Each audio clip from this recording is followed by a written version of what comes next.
Hello everyone.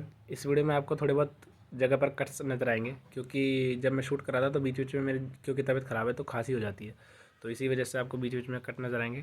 तो आप थोड़ा सा एडजस्ट कर लेना। और इसी वजह से मैंने कल एनालिसिस का वीडियो ना बनाकर आज बनाया है। तो थैंक यू। Hello everyone. आज की वीडियो में मैं बात करने वाला हूँ एसबीआई क्लर्क मेंस का जो कल पेपर हुआ था मेरा फर्स्ट शिफ्ट में, उसके एनालिसिस के बारे में। सबसे पहले मैं आपको सब्जेक्ट का सीक्वेंस बता देता हूँ। सबसे पहले जीए खुला था, उसके बाद में इंग्लिश, उसके बाद में क्वांट और सबसे लास्ट में रीजनिंग खुला था। जीए की बात करें तो सबसे ज़्यादा जो पोर्शन मुझे लगा वो जनवरी से आया था। लगभग 20% या 25% जो क्वेश्चन थे वो जनवरी से थे। और काफ़ी सारे कुछ सवाल जो थे, 4-5 सवाल, वो स्ट्रेटेजी के से थे। आपको बहुत सारे चैनल्स पर जो क्वेश्चन है वो मिल जाएंगे, तो आप वहाँ से देख सकते हैं। बाकी मेरे हिसाब से जो जीए था वो थोड़ा अच्छा आया था।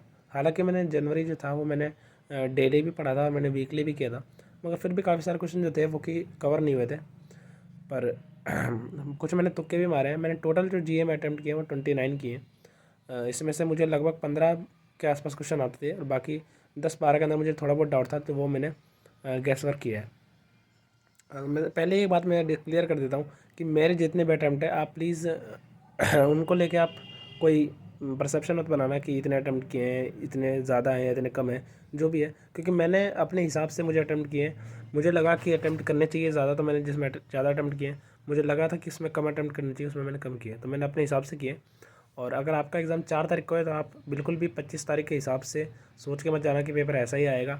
क्योंकि शिफ्ट अलग है, डे अलग है, 7 दिन का टाइम एक्स्ट्रा मिला है, तो हो सकता है कि कुछ अजीब तरह का पेपर आ जाए।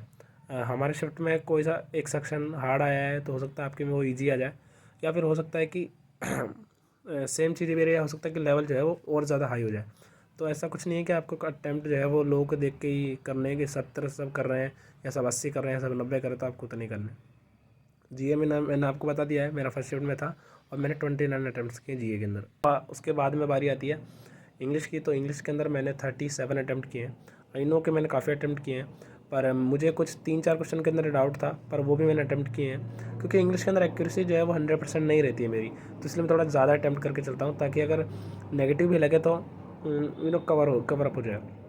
तो इसलिए इंग्लिश के अंदर मैंने 37 अटैम्प्ट किए। इंग्लिश की अगर बात करें तो जो आरसी था, वो एक तो थोड़ा अच्छे लेवल का था, एक इकोनॉमिक्स पे बेस आया था।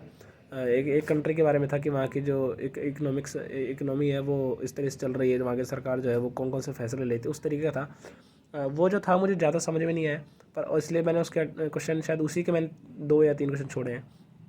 और एक आरसी था वो कि बहुत छोटा सा था आरसी था, और वो वाला तो इजी था, वो तो लगभग सबने कर दिया होगा। और सेंटेंस रीअरेंजमेंट के क्वेश्चन थे और फिलर्स वाले क्वेश्चन थे, वो सब नॉर्मल थे। हालांकि कुछ के अंदर आपको हो सकता है कि दिक्कत आ जाए, पर इंग्लिश जो थी वो मुझे तो ठीक लगी। देखिए, मैं सिर्फ खुद के बारे में बता सकता हूँ, मुझे नहीं पता ओवरऑल लोगों को कैसा लगा, अच्छा बुरा जो भी है, हार्ड लगा ईजी लगा, मैं उसके बारे में नहीं कह सकता हूँ। मैं सिर्फ खुद के बारे में आपको बता सकता हूँ। तो मुझे जो था वो मॉडरेट लगा, मॉडरेट के आसपास लगा। उसके बाद में बारी आती है क्वांट्स की। तो क्वांट्स के अंदर जो डीआई आई थी, मुझे 3 डीआई आई थी बेसिकली, और मुझे उसमें से एक डीआई बनी थी मेरी, 2 डीआई नहीं बनी थी। हालांकि उस वक्त पता नहीं शायद मेरे पे प्रेशर आ गया था या क्या था, पर वो जो डीआई थी एक पाई चार्ट वाली, वो बहुत आसान डीआई थी, पर वो मुझसे बनी नहीं उस टाइम, पता नहीं क्या हुआ। आपने देखा होगा बहुत सारे यूट्यूब चैनल्स पे कराया हुआ है, वो पाई चार्ट वाली डीआई थी, उसके अंदर वो एक्स था और 1.25x था, इस तरीके की चीज़ें थी, जो कि कर सकते थे उस क्वेश्चन को, पर वो मेरे से हुआ नहीं। एक टेबल डी आई थी, मिसिंग टेबल डी आई थी, वो वाली मैंने डी आई कर दी थी। और इस तरह की डी आई थी, ये 2-3 डी आई थी। और एक केसलेट थी प्रॉफिट एंड लॉस पर, वो वाला मेरा पता नहीं क्वेश्चन क्यों नहीं बना। उस क्वेश्चन के अंदर क्या दिक्कत थी, बी डी का जो वो था रेशियो, वो सेट नहीं हो रहा था, पता नहीं क्या हुआ था। तो मैंने उस पर 1.5-2 मिनट या 2.5 मिनट लगाए थे, पर वो मेरा बना नहीं, फिर मैंने उसको स्किप कर दिया। मैंने कहा कि इसके ऊपर ज़्यादा टाइम वेस्ट करने से मतलब नहीं है, तो मैंने उसको स्किप कर दिया था। और नंबर सीरीज़ आई थी, क्वाड्रेटिक आई थी, जो सिंप्लीफिकेशन वगैरह थे, वो सब मिला के 6-7 क्वेश्चन थे लगभग। तो ठीक ठाक अटैम्प्ट्स हो गए मेरे उसके अंदर। क्वांट के अंदर में 24 अटैम्प्ट हुए। मैंने जितने भी सिंगल अर्थमेटिक के क्वेश्चन थे ना, वो मैंने सारे स्किप कर दिए। जैसे कि एक ट्रेन का क्वेश्चन आया था, एक पार्टनरशिप का क्वेश्चन आया था, एक SICA वाला आया था, ये सारे क्वेश्चन जो थे वो मैंने स्किप कर दिए थे। मेरे को लगा कि इनमें अगर टाइम वेस्ट करूँगा तो फिर बाकी के जो DI वगैरह या फिर जो बंडल में क्वेश्चन आते हैं 3-4, वो मिस हो जाएंगे, और इसी वजह से शायद मेरे जो क्वेश्चन थे वो कम अटैम्प्ट हो पाए। हालांकि मुझे अर्थमेटिक कर लेना चाहिए था। 3-4 क्वेश्चन थे सिंगल वाले, और डाटा सफिशिएंसी वाले जो क्वेश्चन थे वो भी अच्छे थे।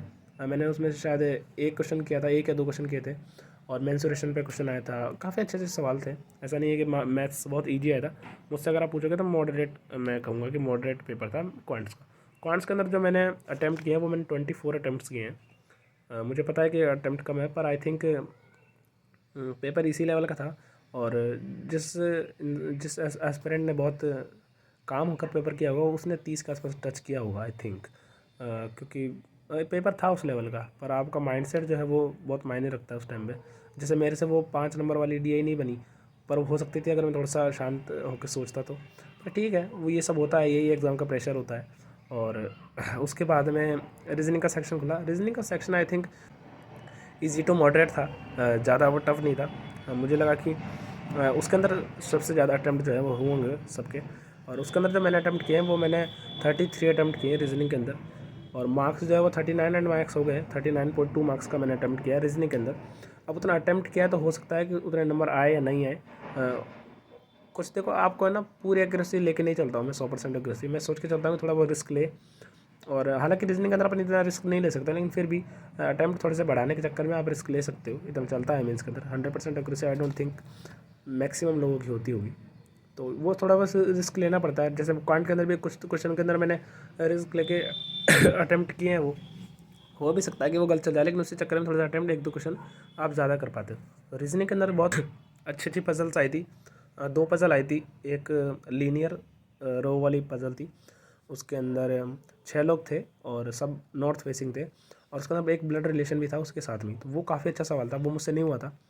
और एक दूसरा था, एक फ्लोर वाला सवाल था। 13 मंजिल थी, 9 लोग थे, और जो 4 जो फ्लोर थे वो खाली थे।